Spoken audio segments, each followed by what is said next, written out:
We're live. Good afternoon. It's December the 20th, 2021, and this is the first meeting of the House Work Group on Judicial Transparency. This is a virtual work group, so please be patient if we encounter any streaming issues. Before we begin, work group members, you should be reminded that this briefing is being streamed live on the Maryland General Assembly's YouTube channel. Work group members will be muted through the briefing. If they have a question, they'll use the raise your hand function, and I will recognize them at the end of the presentation that's going to be made. On December the 9th, I joined Speaker Adrian Jones in announcing the creation of this work group to look at options for greater judicial transparency. To echo the sentiment shared by Speaker Jones, since 2015, we have seen an increase in crime across Maryland, and it's been devastating for too many of our families and neighbors. We have had lots of conversations about this issue in the committee and in the world outside the committee.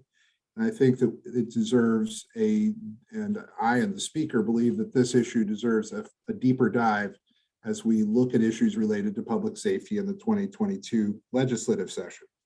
So to that end, we're going to start with one of the issues that is in the governor's bill. It relates to sentencing guidelines.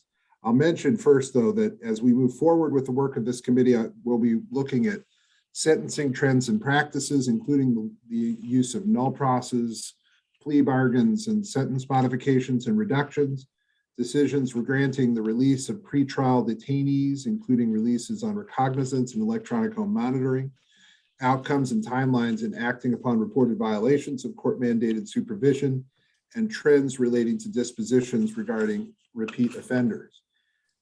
Today, however, we're going to, the big focus in what the governor had proposed in the legislation that he introduced in the special session and in sessions prior, mostly was related to the work of the Sentencing Commission. And so to that end, today, we're joined by the Executive Director of the Maryland State Commission on Criminal Sentencing Policy, and that's Dr. David. He's going to join us today to provide an overview of criminal sentencing policy in the state of Maryland and the procedures that people use when, largely prosecutors, fill out sentencing guideline forms and present them to the court and to the public defender.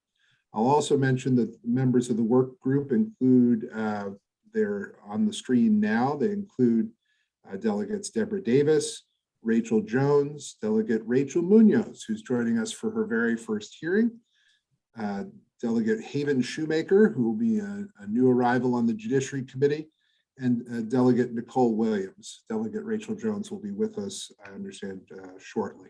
Look forward to working with everybody here. And I look forward to hearing from Dr. Soule, who will be asking to share the screen. So if Dylan, we could give him that ability, we will let him get on the road. Thank you. Thank you, Delegate Klippinger. Dylan already shared the screen, so I'm just going to give me a moment here and I will share my PowerPoint.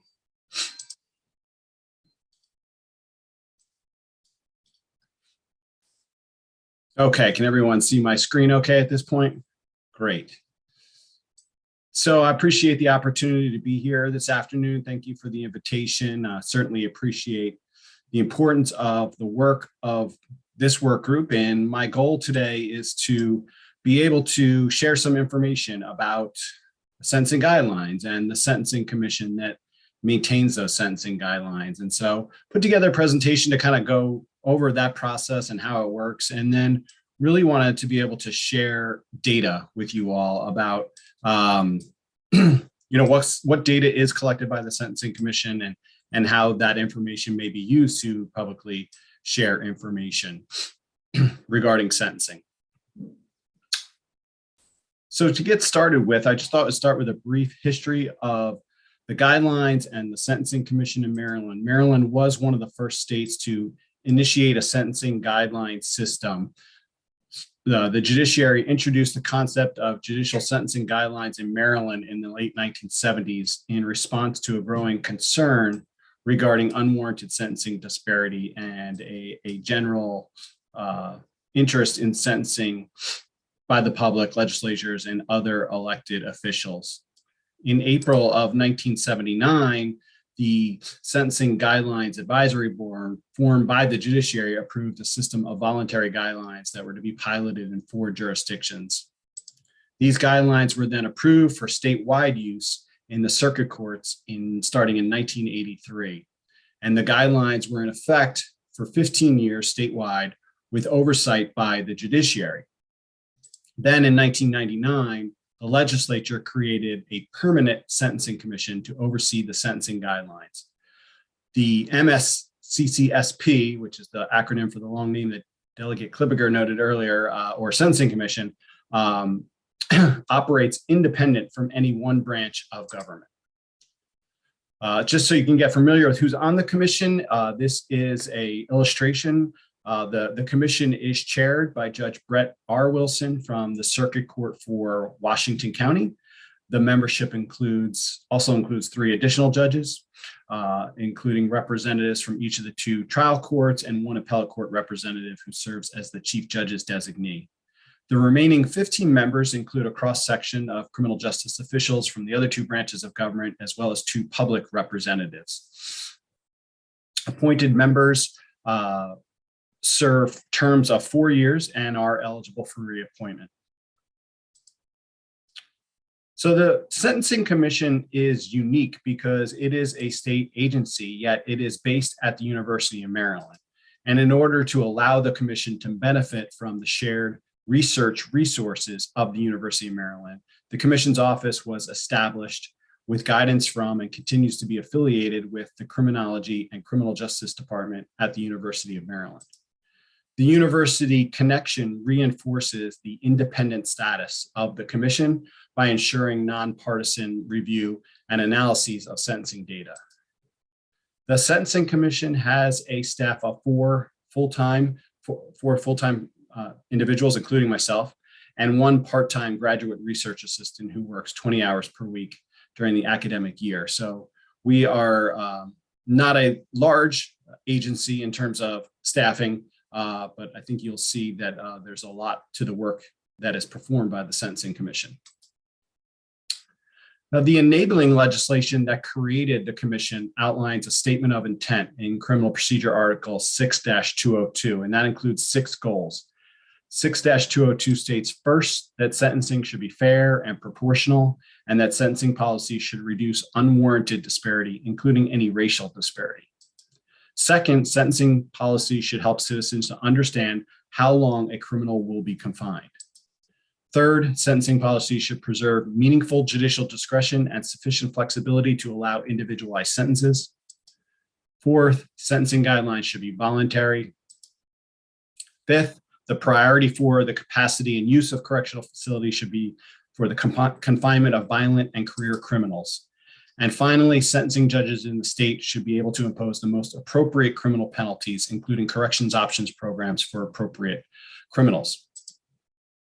Now, the commission has a few primary responsibilities to help address these goals. The first responsibility is to implement and maintain the state's voluntary sentencing guidelines. And this is accomplished through the second major responsibility, which includes collection and maintenance of a database assembled via information submitted on sentencing guidelines worksheets. The commission uses this data to monitor individual court practice. The commission also examines sentencing patterns and reasons for departures for specific offenses and within individual cell ranges to consider changes to the guidelines when necessary. Finally, the commission is responsible for providing training to criminal justice practitioners to promote the consistent application of the guidelines and accurate completion of guidelines worksheets. So what are sentencing guidelines? The sentencing guidelines are a mechanism to encourage proportional, fair, and just sentences. The guidelines are a framework that systematically account for the common factors that a judge considers in a typical case by identifying and assigning weights to core objective factors for consideration by judges in making decisions, sentencing decisions. This allows judges to consistently assign the same value or weight as their colleagues around the state for each of these factors. Accordingly, the guidelines promote consistent and equitable sentencing practices whereby offenders who are convicted of similar offenses with similar criminal histories are treated alike. The purpose of the sentencing guidelines is to create a mechanism to encourage rational and proportional sentences. The guidelines promote consistent and equitable sentencing practices whereby offenders who are convicted of similar offenses with similar criminal histories are treated alike. Finally, the guidelines help to make sentencing a transparent part of the criminal justice system, as they are a matter of public record that has been reviewed in open court by the state prosecutors, defense attorneys, and court officials. The Commission maintains a detailed database of offender and offense characteristics, sentencing information, and reasons for departures below or above the guidelines. The data are available to the public upon request, which helps to improve the transparency of the sentencing process. So let's take a look at how Maryland sentencing guidelines work. There are a few basic principles. First, the sentencing guidelines in Maryland are voluntary. Judges may, at their discretion, depart from the guidelines. The voluntary nature of the guidelines emphasizes that they are designed to be a tool to help inform sentencing decisions, and they are intended to complement rather than to replace the judicial decision-making process. The guidelines in Maryland are also intended to be primarily descriptive. So guidelines that are primarily descriptive are not intended to tell judges how they should sentence. Rather, they are informed by data and are intended to illustrate to judges how their colleagues are sentencing on average for a typical case. The descriptive nature of the guidelines means that they are not intended to be static. Rather, they are dynamic, and the guidelines may be amended when the data indicate that sentences are not consistent with the recommended guidelines range. The final basic principle is that the circuit court judges are required to consider the guidelines at sentencing, but judges retain the option to sentence above or below the guidelines. Now, as I previously noted, the sentencing guidelines apply to criminal cases in a circuit court. The sentencing matters on the left side here require a guidelines worksheet. We refer to these as guidelines eligible sentencings. The sentencing matters listed in the right-hand column are handled by judges in a circuit court, but they are excluded, except for the first bullet there, but they are excluded from guidelines coverage. So it doesn't apply to district court sentencing, but it also doesn't apply to circuit court sentencings where it's a prayer from the prayer from the district court, unless a pre-sentence investigation is ordered, or an appeals from the district court unless a PSI is ordered. Also doesn't include crimes that carry no possibility of incarceration, public, local, and municipal ordinances, sentencing hearings in response to a violation of probation, criminal non-support and criminal contempt, and cases adjudicated in a juvenile court. Now, in the press release announcing the formation of your work group, it was noted that the committee is interested in information on sentence modifications and reductions. Criminal Procedure Article 6-209 requires the Sentencing Commission's annual report to review Maryland Rule 4-345 reconsiderations that have occurred because of a reconsideration of sentence imposed under Criminal Article 14-101. Accordingly, this data point regarding sentence reconsiderations that are listed at the bottom here on the left-hand side is something that could be explored for sentences involving a crime of violence. Okay, so just kind of to explain in brief how the guidelines work, the guidelines are scored on two key factors, and that's prior record and the seriousness of the offense. As I noted, the guidelines were designed to systematically account for the most common variations in offenders and their offenses. So the offender score is calculated to account for an offender's prior criminal record. And the offender score is a summary scale ranging from 0 to 9, which measures an offender's criminal history, accounting for 4 factors. The first is relationship to the criminal justice system at the time of the offense. The second is any juvenile delinquency record. The third is prior adult criminal record. And the fourth is prior adult parole and/or probation violations. The second component of the sentencing guidelines is the offense seriousness, which is represented in Maryland by the offense score. Now, for property and drug offenses, the offense score ranking is based solely on the seriousness of the offense, or what we call the offense seriousness category.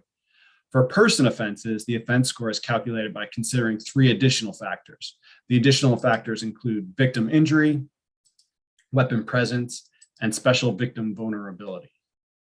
The offender score and the offense score allow the guidelines to account for the most common, but certainly not all characteristics that are most relevant to the sentencing decision.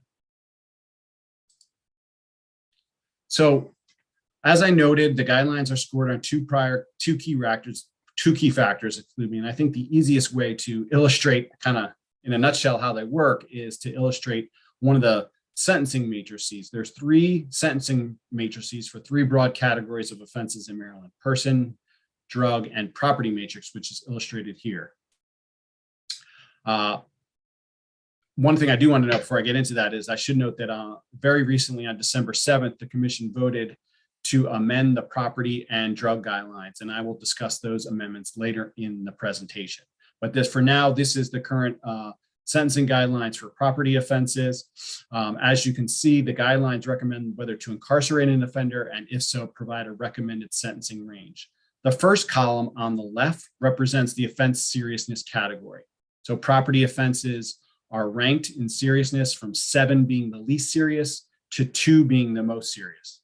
The top row represents the offender score. Again, that's a summary scale from 0 to 9, which measures an offender's criminal history. So if we consider an example, if we had an offender with no prior record, with an offender score of 0, who was then convicted of theft less than $100, which is a category 7 offense, then the guidelines range would be probation to 1 month, as indicated at the grid cell intersection of offender score of 0 and offense seriousness category of 7. The sentencing guidelines help to achieve proportionality as they represent incremental increases going from left to right as the offender criminal history score increases from minor to serious. The guidelines also reflect offense severity and provide incremental increases going from the top to the bottom of each grid as the offense conviction ranges from minor to more serious. So this 2-dimensional grid allows the guidelines to account for the most common, but again, not all characteristics that are most relevant to a sentencing decision. The Maryland sentencing guidelines are calculated via the sentencing guidelines worksheet, which is done now using the Maryland Automated Guideline System, or MAGS. Sentencing guidelines worksheet has 2 primary purposes. The first purpose of the worksheet is to inform the judge of the guidelines prior to sentencing. As noted earlier, Criminal Procedure Article 6-216 indicates that the court shall consider the guidelines at sentencing.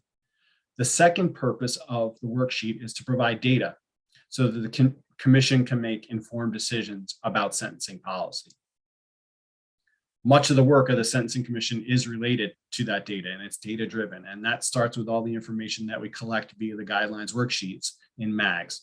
So I wanted to review the various sections of the worksheets just to highlight the data points that are collected and to offer some insights regarding what information from the guidelines data are used to inform our understandings of sentencing decisions. So the guidelines worksheet is generally divided into 7 sections.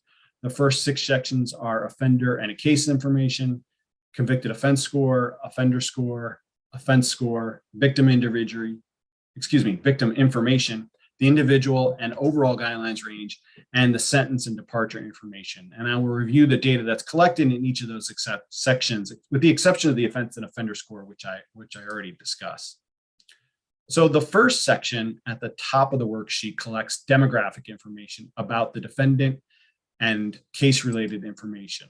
The information included here is the offender name, state identification number, gender, date of birth, whether a PSI was ordered, disposition type, representation, and that's private, public, court-appointed, or self-represented for the defendant, the ethnicity of the offender, the race of the offender.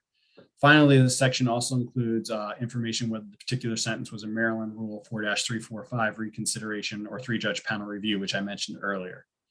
So regarding these data, there's one additional point that I wanted to note for your work group. And first is that the disposition variable, which is noted here. So the disposition notes if the case was adjudicated as a specific type of plea, a court trial, or a jury trial. And as I'm sure most of the members of this group are well aware, the overwhelming majority of cases are disposed as pleas. In fiscal year 2020, approximately 95% of guidelines eligible cases were pleas.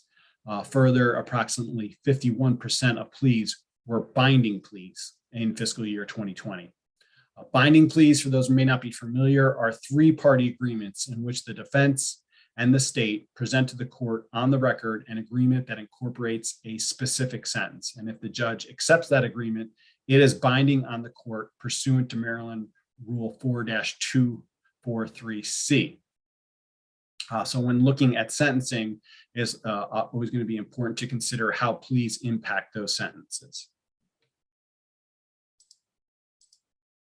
The next section pertains to convicted offenses in the sentencing event, and the information that is collected here includes the offense date, the offense convicted title, the seriousness category, the CJIS code, Maryland statute, the statutory maximum, the mandatory minimum penalty if applicable, and finally the case number. The next section at the bottom left of the worksheet collects information about the role of the victim at sentencing. So the information that's collected here is really about whether there was a victim in the offense, did the victim participate in the sentencing process, was the crime victim notification form filed, et cetera. There's information here about whether the victim was present at sentencing, whether an impact statement, written or oral, was provided, et cetera. The next section is the guidelines range. This includes the individual offense guidelines range as well as the overall guidelines range for this sentencing event. So for every sentencing event, if there's more than one conviction in the case, there'll be a range, a guidelines range for each individual offense, and then there will be an overall guidelines range for the sentencing event in its totality. This section also includes information about the departure reason or reasons if the sentencing event is a departure from the guidelines. The final section I will highlight includes sentence information. So as you can see here, before I pull up the pop-up window, this is just a screenshot of what the PDF of the worksheet looks like. All this information is filled out in the Maryland Automated Guideline System, but ultimately there's a PDF created that can be printed and scanned into the court file. But this final section here highlighted in yellow includes information about the total sentence imposed, amount of time suspended, credit for time served, the amount of home detention if there's any jail prison time, probation length, community service hours ordered, criminal fine, corrections options program if any were utilized, other alternatives to incarceration if any were utilized, whether 50% of sentence announced for crimes of violence, a written request for notification of parole release if there was any, and then whether victim court costs were imposed. That's a yes or no. So let's discuss how the guidelines data are utilized by the commission and how they're utilized to inform the policy decision the commission makes, and also how it's utilized by other agencies outside the Sentencing Commission. Generally speaking, the data are assessed by the commission to review sentences and to help inform the commission about whether changes to individual cell ranges or offense seriousness category changes are warranted. The data are also used to monitor compliance and to monitor reasons for departures from the sentencing guidelines. And then finally, the data are also used to inform the legislature of sentencing patterns for specific offenses or offense categories. Whenever there is new legislation introduced each year, the Sentencing Commission is asked to provide an impact statement, how that may affect the Sentencing Commission and the work that we do, but also the commission will provide data from our database to provide information about the numbers of generally convictions, sometimes average sentences, et cetera, for particular crimes. As previously noted, regarding the primarily descriptive nature of the guidelines, I wanted to take a moment to speak about how the Sentencing Commission reviews compliance and how that review led to amendments that were adopted, and I mentioned that earlier. Guidelines compliance review is something that is statutorily required by the commission's enabling legislation, and it is one of the primary responsibilities of the commission. The commission's annual reports provide detailed analysis of compliance with the guidelines by crime category, judicial circuit, and other measures. Now, additionally, the commission will periodically complete a more detailed cell-by-cell analysis every 3 years. The cell-by-cell analysis reviews data in each intersecting grid cell of the 3 matrices to consider whether changes to the guidelines are warranted. And the commission initiated the most recent cell-by-cell compliance analysis in May 2021, May of this year. The review spanned 5 meetings and examined single count sentencing data from calendar years 2018 through 2020. That multi-stage process culminated in proposed amendments to the sentencing guidelines for drug and property offenses. The proposed revisions strike a balance between a strictly middle 65% of current sentences, a descriptive middle 65% of current sentences, the number of months in each range, and the proportionality of ranges across cells.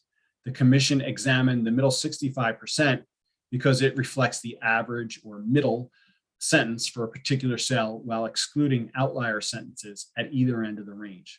The proposed revisions move the guidelines substantially closer to the middle 65% that we observed in actual sentencing practice. However, they do not correspond strictly to the middle 65%, as they also offer proportional incremental increases going across the matrices, and also as the offender criminal history score increases, and down the matrices as the offense severity increases. The proposed amendments were tentatively adopted by the commission on November 10th of this year. Those amendments are available to be viewed on the commission's website at the link I've shown here. The commission then issued a call for public comment, providing an opportunity to hear feedback about the proposed amendments during the commission's annual public comments hearing, which took place on December 7th. Following that hearing, the commission voted to officially adopt proposed revisions to the drug and property matrices. As with any changes to the sentencing guidelines, the commission must promulgate those revisions through the Code of Maryland regulations process. And that's a process that includes review by the Office of the Attorney General, the General Assembly's Joint Committee on Administrative, Executive, and Legislative Review, or the AELR Committee, and the Division of State Documents. Those proposed regulations are then published in the Maryland Register for a 45-day public comment period and review period. And following that, the commission then has the opportunity to adopt the regulations by submitting a notice of final action. And if all of that proceeds as expected, we expect to adopt the amended regulations effective July 1, 2022. If you are interested in a more detailed explanation of the guidelines compliance review and how the guidelines amendments were developed, there is a a video that we produced explaining these in a little bit more detail if you're really interested in all that extra detail. But that is available on the commission's YouTube channel and may be accessed via the link that I showed here. I jumped ahead of myself a little bit, but apologize for that. So I mentioned, I've gone through kind of all the data points that the Sentencing Commission collects, and one of the things I'd like to highlight is the strengths of the guideline, the sentencing guidelines data, and I think there are many, and how it's used by the Sentencing Commission. I want to note that as I already noted earlier, the guidelines data are publicly available and are frequently provided to individuals or agencies that request it. Outside requesters frequently comment on the quality of the guidelines data, and I want to highlight some of those strengths. First, the guidelines data provide a thorough enumeration of guidelines eligible sentencings, and I will comment further on that on the next slide, what I mean by that. Next, I will note how the guidelines data is verified for accuracy. First, the Maryland Automated Guidelines System offers a system of internal checks to provide greater accuracy in the data by limiting, not eliminating, but hopefully limiting data entry errors. So for example, a MAGS user cannot enter a total sentence that exceeds the statutory maximum penalty for a particular offense. Additionally, the Sentencing Commission staff annually spends a considerable amount of time checking and verifying the data. We're actually in that process right now. We do that each year at the end of the year in advance of our annual report, which is due on the 31st of January. So we will check any cases in the data with characteristics likely to have resulted in a data entry error, and when necessary, make corrections to the database. Also, the data are a matter of public record that has been reviewed in open court by state defense attorneys and court officials. Therefore, if discrepancies exist or inaccuracies exist, the error can and should be detected and fixed prior to submission of the worksheet. And then finally, strength, I think, is that the data are publicly available. Due to limited resources from the staffing standpoint, the commission is not able to generate custom reports, which we sometimes do get requests for, but the commission is able to provide a raw data set so requesters can generate their own reports if they would like. So regarding the data completeness, I'm proud to highlight the guidelines worksheet submission rate, which is illustrated here. Guidelines worksheets are being submitted for the overwhelming majority of guidelines eligible cases. The worksheet submission percentage has consistently increased every year since the initial pilot deployment of MAGs in the Montgomery County Circuit Court in fiscal year 2013, and is now at 96% as of fiscal year 2021. Prior to deployment of the Maryland Automated Guidelines System, the worksheet submission rate hovered around 75% of all guidelines eligible sentencing. So the 96% submission rate is for the most recent fiscal year is a testament to the dedication of the prosecutors and parole and probation agents who initiate the guidelines, and then the court and court staff who submit the guidelines worksheet, and also, quite frankly, the hard work of my staff who work closely with all of these groups to obtain the data. So I discussed the strengths of the guidelines data, but I think it's also important to note what is not included in the guidelines data. First, the guidelines data are limited to guidelines eligible sentencings, which again, I referred to that earlier. So those are original sentences in the circuit court. So it would not include district court sentencings or jury trial prayers or appeals from the district court, et cetera. So the guidelines data do not include a complete enumeration of all criminal sentencings in the state. They're really focused on the guidelines cases. Also, additionally, the guidelines data do not identify the judge, and therefore it cannot be used to assess sentences of individual judges. Now, regarding the judge name, I do want to note that the Maryland Automated Guidelines System does not contain an entry field for the judge name or identifier. A PDF copy of the guidelines worksheet may be printed from MAGs, and the PDF does have a location for the judge to print and sign his or her name if the court chooses to maintain a signed copy for their records. The hard copy printed PDF, which may or may not include the judge's name and signature, does not get submitted to the Sentencing Commission. So the information that is electronically submitted to the commission is limited to those fields that are included in the online application, and I went over those fields earlier. Today, all of the 24 circuit courts are utilizing MAGs to electronically submit completed sentencing guidelines worksheets, and therefore the Sentencing Commission data do not identify the judge's name. Finally, regarding some things that are not included, the guidelines data is limited to convictions and sentencings. Therefore, it cannot speak to important factors that can and should be considered when looking at sentencing, including arrest decisions, bail decisions, and any charging decisions.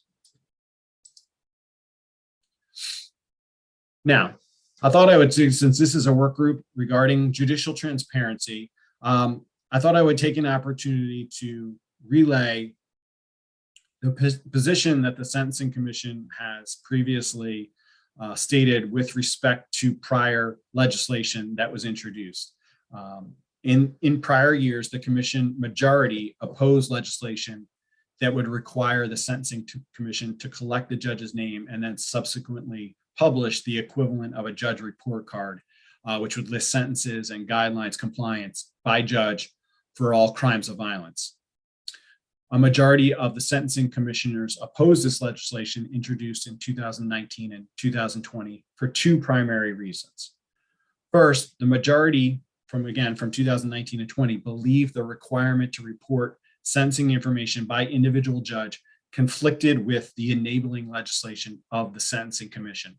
Specifically, Criminal Procedure Article 6-202 instructs that the sentencing guidelines should be voluntary, and it further states that sentencing policy should preserve meaningful judicial discretion and sufficient flexibility to allow individualized sentences.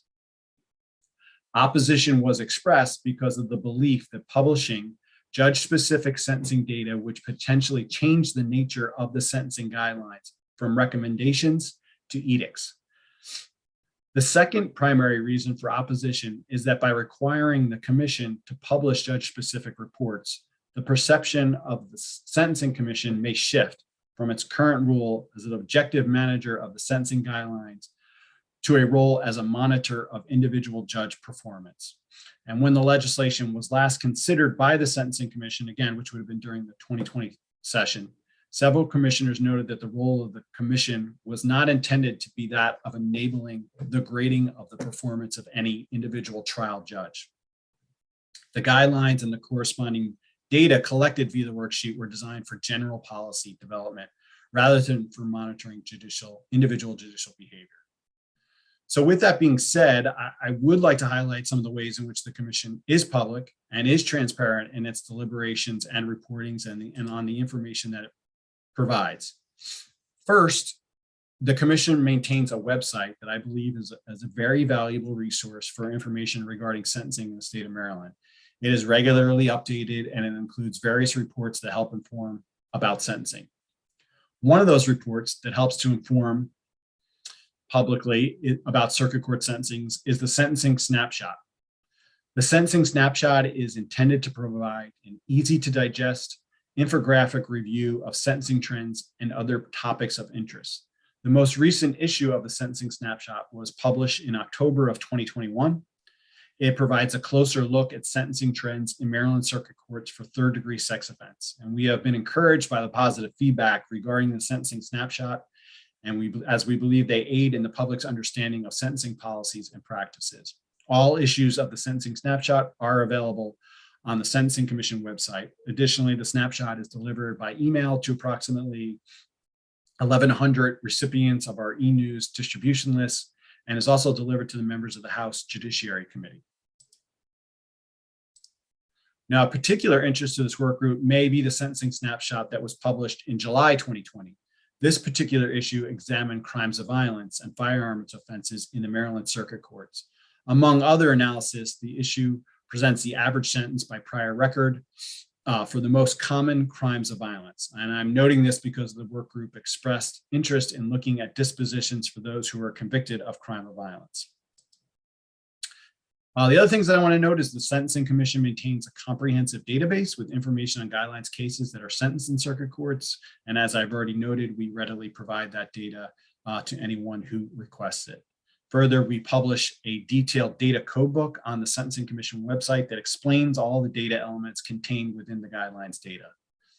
The website also includes access to the Maryland Guidelines Calculator tool. The Guidelines Calculator tool is a standalone tool that can be utilized by anyone to calculate a sample sentencing guidelines.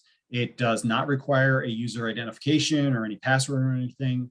This can be a particularly helpful tool for anyone who's interested in figuring out what the guidelines will be for a particular case. The Guidelines Calculator tool is accessible from the Sentencing Commission website, right here as I'm showing here, on the homepage via the quick link at the top of the page. Another example of the public work of the Sentencing Commission is that the Commission is open with its meetings and deliberations. All Sentencing Commission meetings are open to the public, and for the past 2 years have been live streamed on YouTube. Detailed minutes from all meetings are published on the Sentencing Commission website. The Commission holds an annual public comments hearing and invites comment on sentencing policy and related issues, and amendments to the sentencing guidelines are proposed and ultimately enacted through an open public process that I described earlier.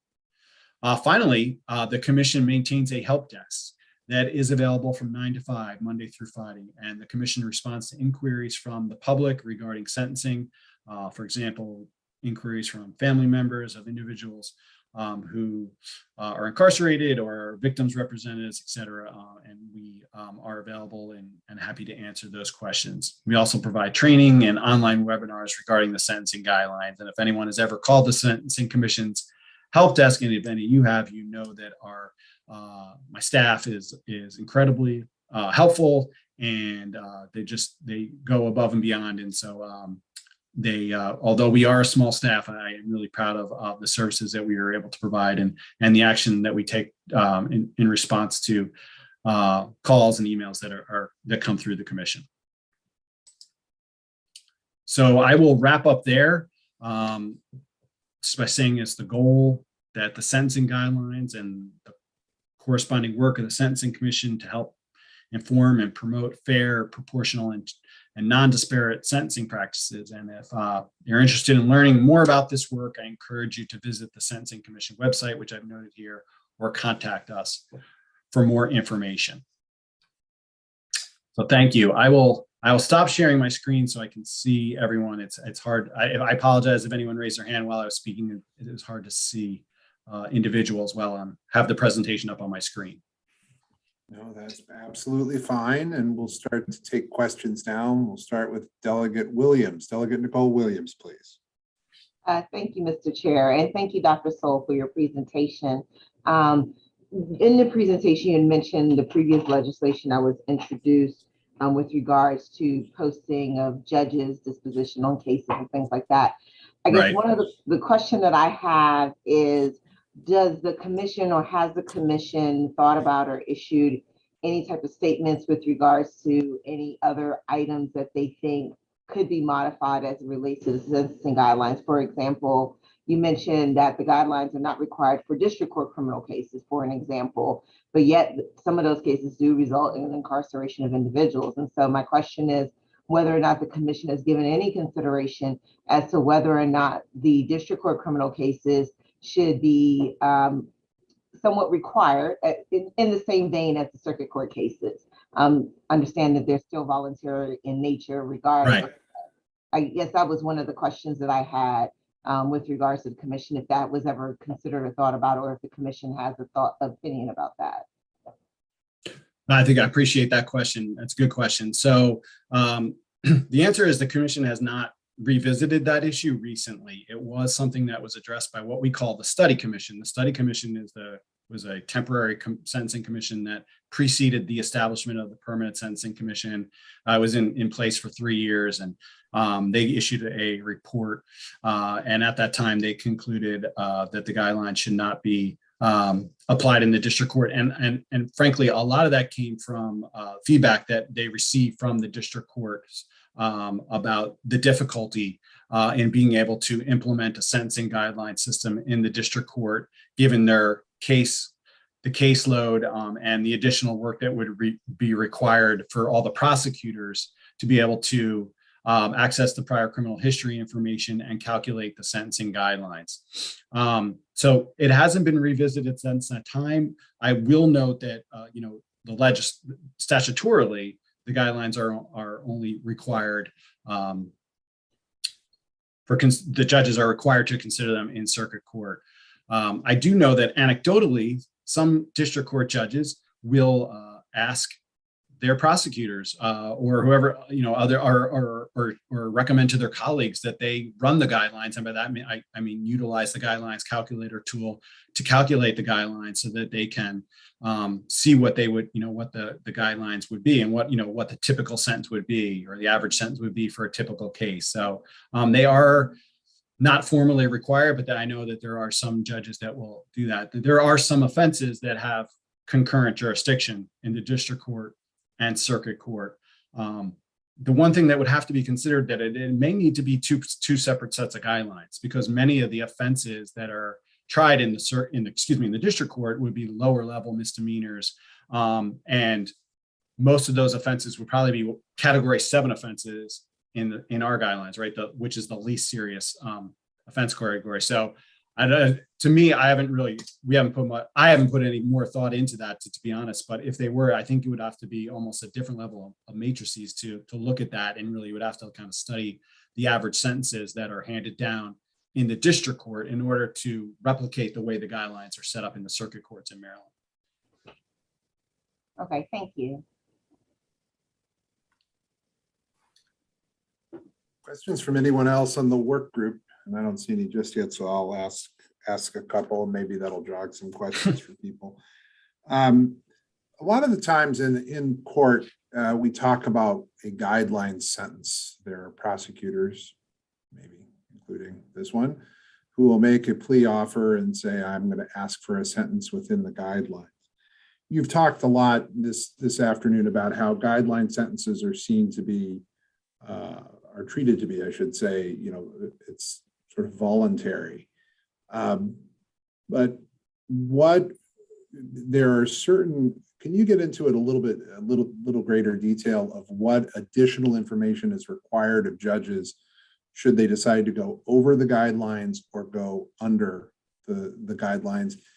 And the next part of it is sort of the math part of our fun here. If the guidelines are, let's say, between 2 and 7 years, and the judge gives a sentence that is 3 years with all but 18 months suspended, is that sentence within the guidelines or outside the guidelines or below the guidelines? Outside and below in the scenario you described. Yeah. So Because the it's the scenario amount of active time. It's not based on active time only, correct? So just to recap, the scenario you gave was the guidelines were 2 to 7 years. The sentence was, I forget what you said is the high point. 3 years, suspend all but 18, and yeah. And the 18 months is the portion that you're focusing on, right? So the 18 months comes in below the lower range that you gave in your hypothetical. So that is a below the guideline sentence.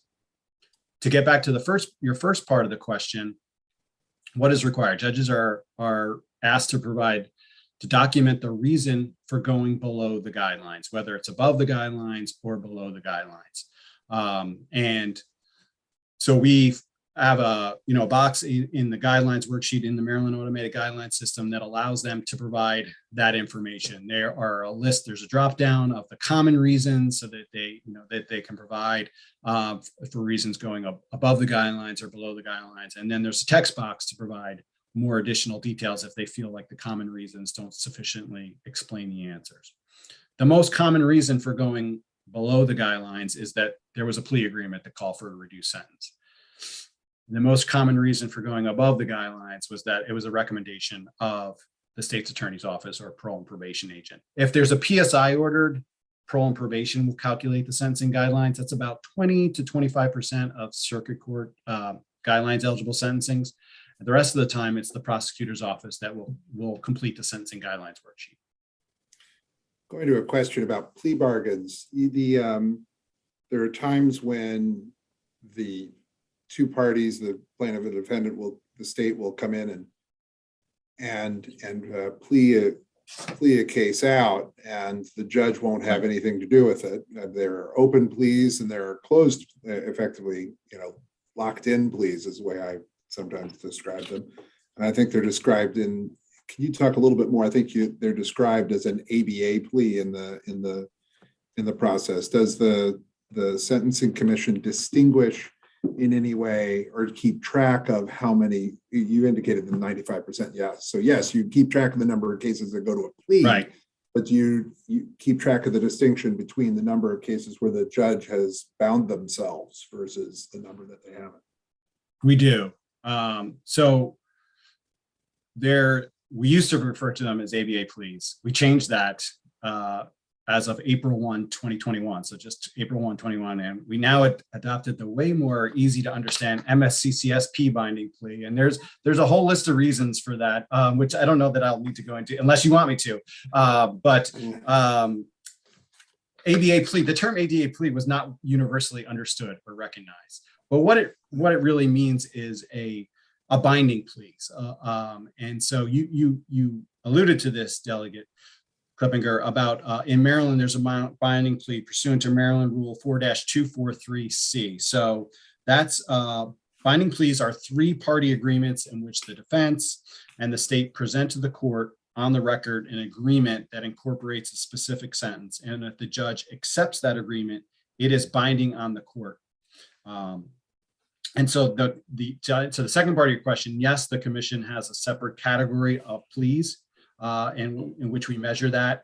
As of fiscal year 2020, which our last annual report, and we're currently running all the data and measures statistics for the current fiscal year, or the most recent fiscal year, I should say. Just over 50% of pleas were what we were calling ABA pleas, which we're now referring to as MSCCSP binding plea agreements. Just to get into the weeds a little bit more, the MSCCSP binding plea agreements, we tweaked our rules to say to be an MSCCSP binding plea agreement, there needs to be an agreement to a specific amount of actual time served. we were getting questions about what an agreement to a specific sentence means. Does it mean an agreement to just a range or to cap the sentence at X amount?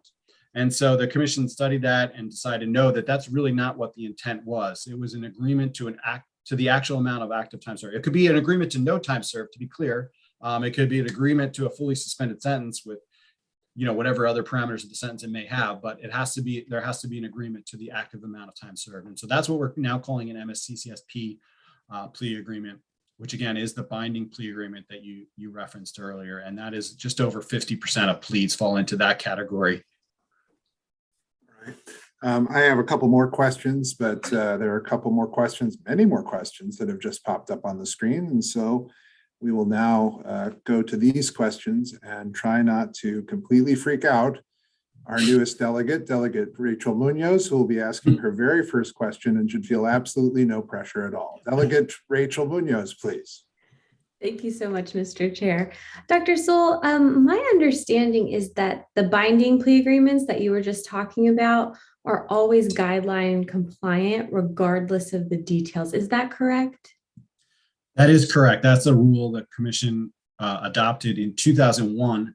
I used to say recently, and I realized that's not recent anymore, 20 years ago. So the commission adopted that rule in 2001. And really the rationale behind that was that in those instances that I described, that they represent the consensus of the community where that sentence is being filed. It's an instance where the state and the defense are coming to an agreement on the appropriate sentence and presenting that to the judge. And so we wanted to have the ability to judge to be able to craft and the community to craft what the appropriate sentence is in that case, but not being penalized. And I'm using air quotes there because the guidelines are voluntary, so it's not. But judges sometimes are reluctant to go outside the guidelines, and so it was really to recognize that if there's an instance where the state and the defense are coming to an agreement, almost all of those cases are instances where they're going below the guidelines. Frequently, it's utilized to allow for the defendant to participate in drug treatment or mental health treatment. That is considered a guidelines compliant. Okay, and then you mentioned, I think, that 95% of the guidelines cases were pleas in 2020. Was that also correct? That is correct. So then I was wondering your opinion on that. Do you think your data is being negatively impacted by that factor? I mean, that depends on what we're talking about in terms of being negatively impacted. To me, that is the going rate. For a sentence, because like I said, most 95%, it's rare for a case to go to a jury trial or to a bench trial where the judge is hearing. It's extremely rare. It's less than 5%. It's 5% of all criminal sentences. So I don't know that it's being negatively impacted because I think that those are the pleas, those are negotiated sentences. So that to me, that is what the going rate is, and so the data represent that. If we were to exclude those cases, there would be almost no data to report, right? So, yeah. One last question. Have you guys considered at all, I know you kind of explained the rationale behind it, but have you considered at all, changing the binding plea agreements and considering what is within the guidelines versus what isn't when you compile your data to kind of show the community, the state, what is compliant with the guidelines and what isn't, to kind of delineate that? Have you guys looked at that at all? Well, we have internally, when we just, I discussed earlier the cell-by-cell compliance analysis that we did and how that ultimately led to amendments to the guidelines. We looked at what we refer to as strict compliance. So that's it, just regardless of what type of plea it is or anything, is the sentence strictly within or outside the guidelines range. And so we did utilize that strict compliance data. And that is really what we use to guide the decisions for the proposed amendments. And what we found there was that particularly for the drug and property matrix, the average sentences, those middle 65% sentences were falling more frequently below what the current ranges were reflecting. So the commission ultimately decided to propose amendments to the guidelines to better reflect the average sentences based on that strict compliance number. That's super helpful. Thank you so much. Sure. Thank you. Before I go next to Delegate Shoemaker, let me build on a point from Delegate Munoz. Does the commission keep track of the differences between sentences that are received by people who seek to go to trial, by that 5%, and the sentences that people receive? And I apparently am stepping on Delegate Davis's question, for which I apologize. But is there a difference between, in the data that you have, the sentences that people receive when they go to trial versus the sentences they receive when they have a plea? We do have data on that. There's information available on that in our annual report each year. You can see that broken out on like the compliance rates and the percentage of cases that are that are within the guidelines or above the guidelines based on the disposition. You typically, like I know for last year and most years, for cases that go to a jury trial, that is the most likely to be an above the guideline sentence. Okay. Delegate Shoemaker. Thank you, Mr. Chairman. Now, sir, you indicated that by statute, I guess, the sentencing guidelines are voluntary. They're not mandatory, right? Correct. And that's been the case for a long time. Correct. How about a judge's disclosure of the rationale behind deviating from the guidelines? I guess that's voluntary too, right? They don't have to tell you why it is that they deviated from the guidelines, do they? Not statutorily, but regulatory. They do. Is regulatory the right word? By regulation, they do. And it's a required field in the Maryland Automated Guidelines System. So if there's a deviation from the guidelines, it's a required field. They can't complete the worksheet unless that field is filled out. Okay, but by regulation. Okay, By good. regulation. That's good to know. Thank you. Sure. Delegate Deborah Davis. I guess I you. now don't need to say Delegate Deborah Davis anymore. Delegate That's Davis. right. Thank you. I kind of like the personal attention though. So thank you so much for your presentation. I am looking more at the data and how the data can be manipulated and how true the data is. So I am concerned as to what my chair mentioned earlier, that there seems to be a punishment for trying your case, for seeking your constitutional right to a jury trial. And that upsets me a bit. I also wanted to know if when I go look at this data, I know that the sentencing guidelines are ranges, right? So will it distinguish high end of range or low end of range, or just that it was in the range?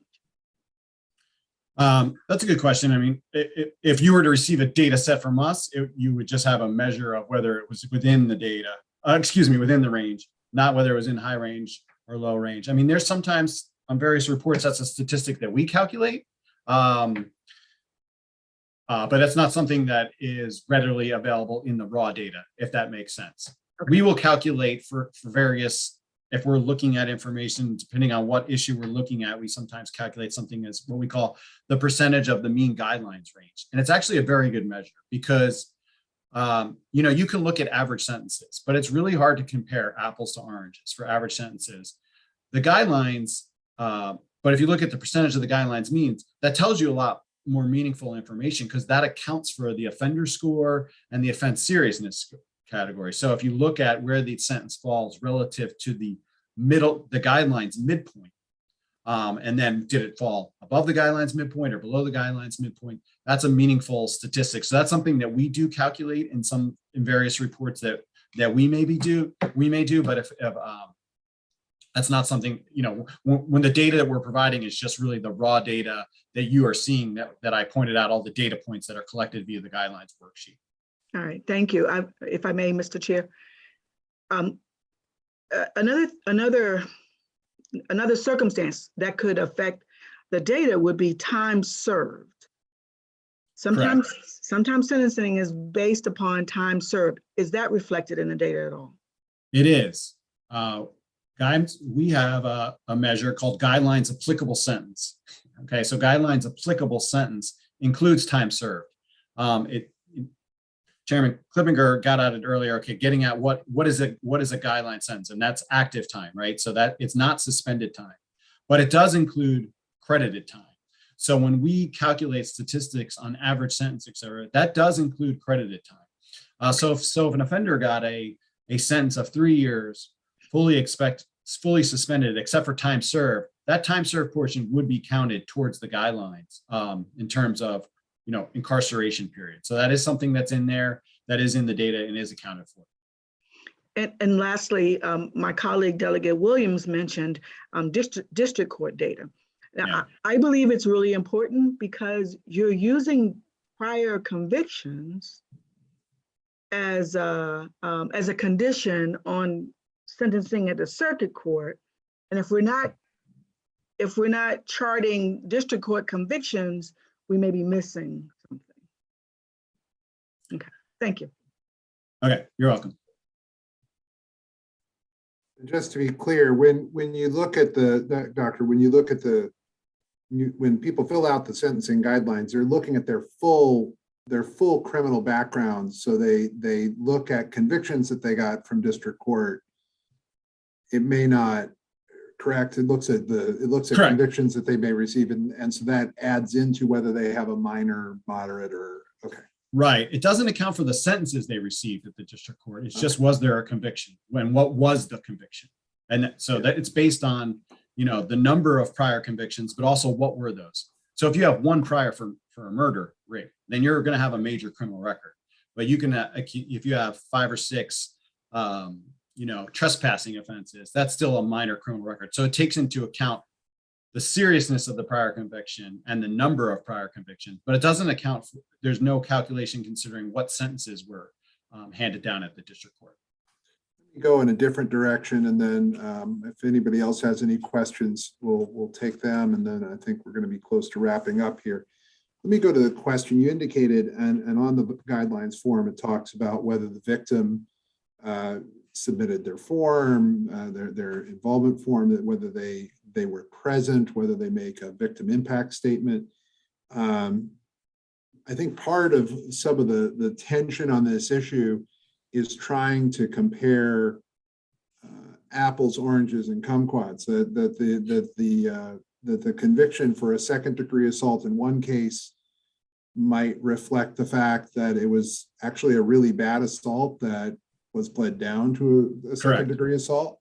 Correct. Or, and you're comparing that to a second-degree assault in another case where it wasn't that severe of an assault, and it may have been just an assault and not an actual battery. Right. But your second-degree assault maybe being the best example of where you could see a really disparate spread in different sentences. And a critical part of that is not just the victim's involvement, but the witnesses' involvement. And does the Sentencing Commission keep track of when witnesses are involved in cases? No, we don't have any measure of that. And definitely that's a critical piece to about it, that we make some determination, but no, there's no information collected to that.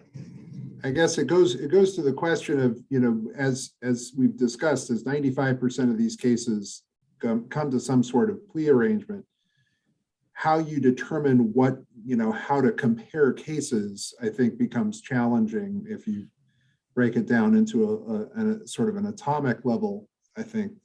But in any case, I wanted to just ask that question. Any further questions for the good doctor? All right. Seeing none, well, it is 3:37, and I think we're going to go ahead and wrap up here. I want to thank you very much, Dr. Sulay, for being here today and for the information you provided. We are going to have another meeting date here for the work group. It's going to be posted on our work group's page on the Maryland General Assembly's website before the end of the calendar year. I don't know that we're going to get another meeting in here in the next week, but we will certainly try. We're going to try and get a meeting in prior to the beginning of the session on January 12th so that we can continue to look at this issue. But I want to thank everyone here. Thank the members of the work group for their questions, and hope everyone has a good day. Thank you all very much. Thank you. Happy holidays,